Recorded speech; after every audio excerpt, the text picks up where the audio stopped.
Cocoa, ও আজকে আমার কাছে থাকবে, চলে এসছে। ঘরের দরজাটা আবার ঠেলে দিয়ে এসছে আসার সময়।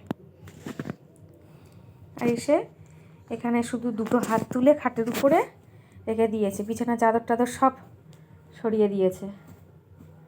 তারপরে এই যে তুলছিলাম না বলে ডাকাডাকি করছিল, এখন একটু তুলে নিলাম।